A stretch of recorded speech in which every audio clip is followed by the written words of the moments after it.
abrir para a plateia perguntas. Eu queria começar, então, nossas reflexões. Eu achei que essas iniciativas das grandes empresas, né, como a Gerdau, a Nexa e a Arcelor, elas são importantes e têm desdobramentos, às vezes, não percebidos no primeiro momento.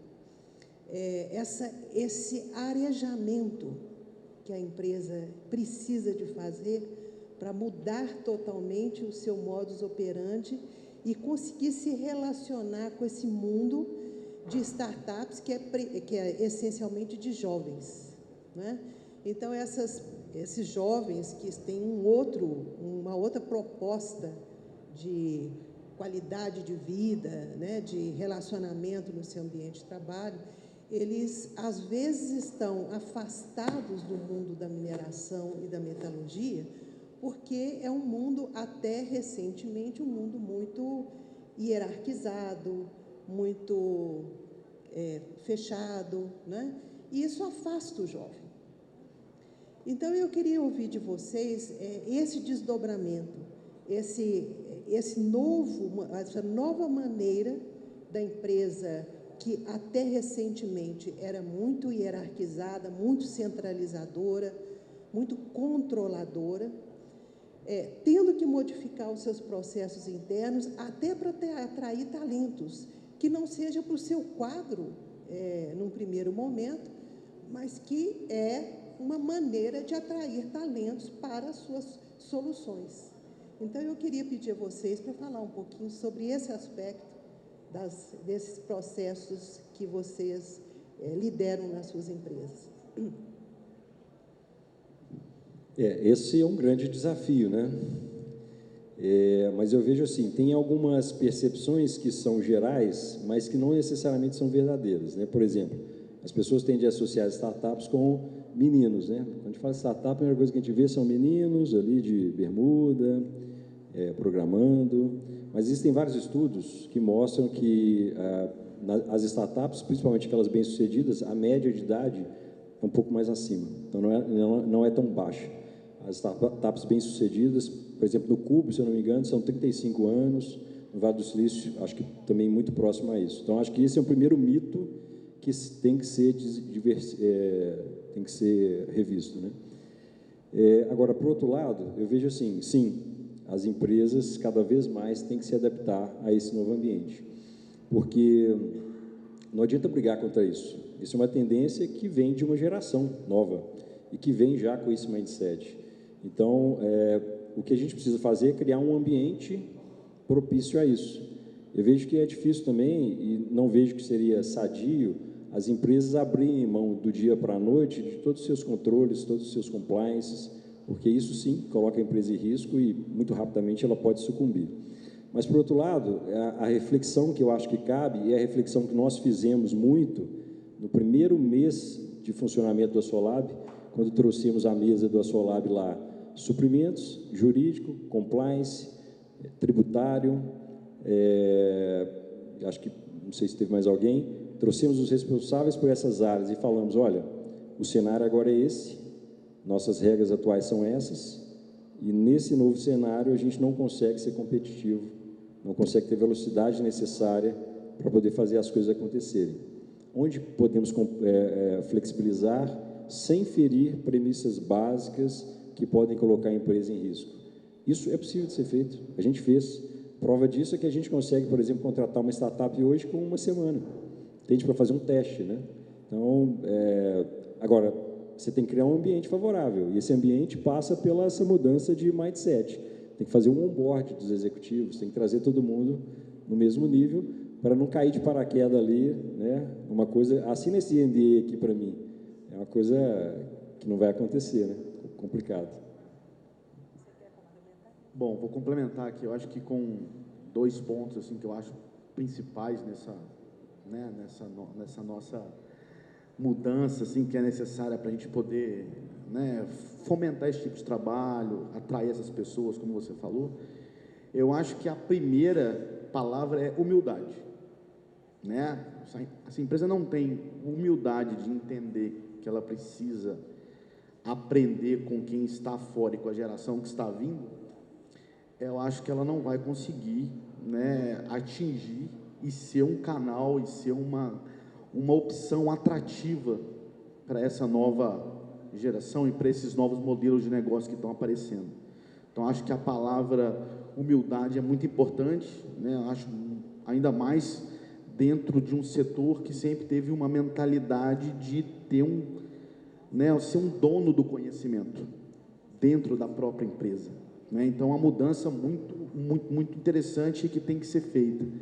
E eu acho que se você não tem isso atrelado a uma transformação mais funda, cultural, né, igual a gente colocou ali, assim, os nossos pilares de centralização, autonomia, né, não é só palavras bonitas ali, né, isso vai fazer o ambiente que o Rodrigo colocou funcionar, né, sem isso, realmente, você não vai conseguir. Eu acho que muito difícil você evoluir com sucesso, né, para conseguir ter modos de trabalho que tenham sucesso, né, ter canais que sejam efetivos e principalmente atrair empresas desse estilo para trabalhar com você. E uma coisa que ele falou, assim, que a gente, né, que eu concordo plenamente, está nas pesquisas do Vale do Silício, é próximo aos 40 anos, esses meninos, né, que o pessoal fala, na verdade, as startups hoje estão mexendo com a ponta de tecnologia, que é o que você tem de mais moderno no mundo, né? Se a gente é só o estilo de modelo de negócio da empresa que é diferente. As pessoas são extremamente preparadas, extremamente capacitadas.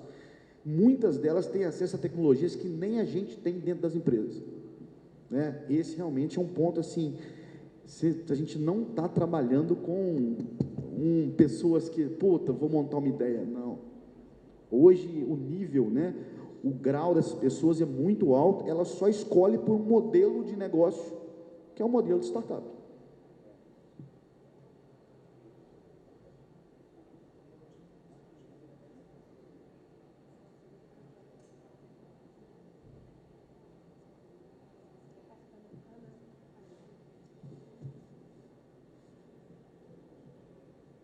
Eu vou fazer uma colocação e uma provocação que eu queria ouvir de vocês.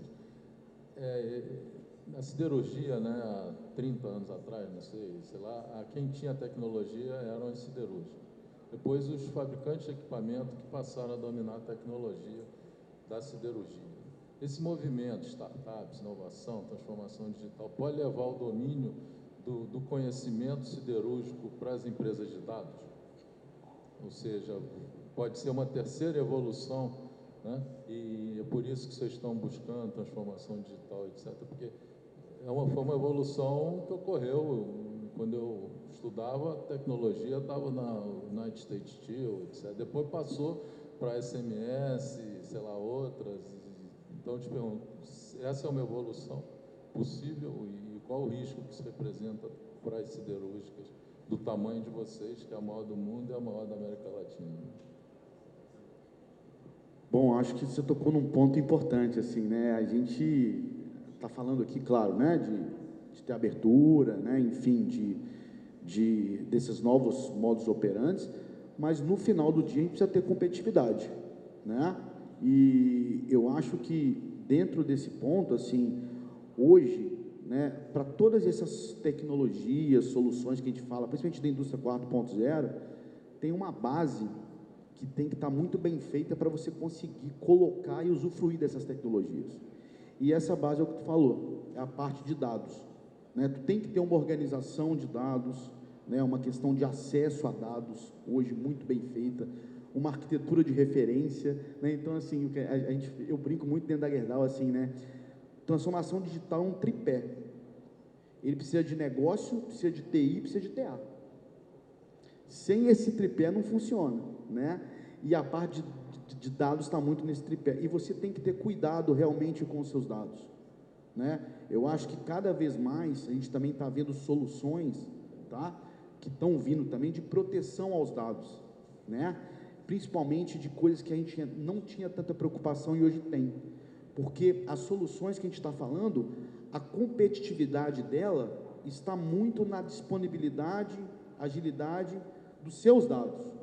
Então, hoje, um ativo, né, que a gente está falando que é muito importante hoje, que não é mais o equipamento, é o dado, né? Então, hoje você tem que ter, sim, uma política, né, interna de segurança, né? Tanto que todas as empresas hoje estão estruturando dentro de TI uma área muito forte de segurança da informação. E não é à toa, né? Claro que a gente tem que buscar compartilhar aquilo que a gente precisa compartilhar para crescer de forma, né, de forma conjunta, desenvolver uma solução, mas a sua competitividade, ela hoje realmente está nos dados. O pessoal fala que os dados são o novo petróleo, né? Então, você tem que estar, assim, muito atento, né, a garantir que os seus dados tragam competitividade, né, e que realmente você tenha uma parte de compliance e segurança muito forte em cima disso. Tem uma frase do Walter Longo que eu gosto muito, não sei se você conhece, que ele fala que as empresas morrem não somente por fazer as coisas erradas, mas por fazer as coisas certas durante muito tempo. Então, assim, eu entendo que a Kodak era líder do mundo, no segmento dela, e hoje ela não está, quer dizer, ela está voltando agora, né, de um tamanho, de um mercado totalmente diferente do que ela tinha em uma outra realidade.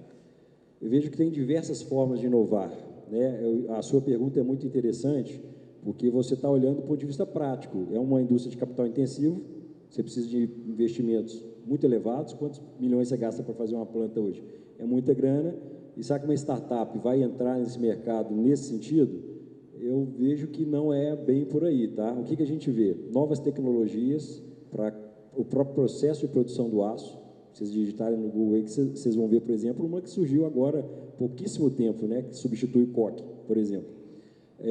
Mas principalmente novos modelos de negócio atrelados à venda do aço, cada vez mais avançando na cadeia e mudando, desequilibrando um pouco esse poder de barganha que passa não a quem produz, mas quem está mais próximo do consumidor, por exemplo.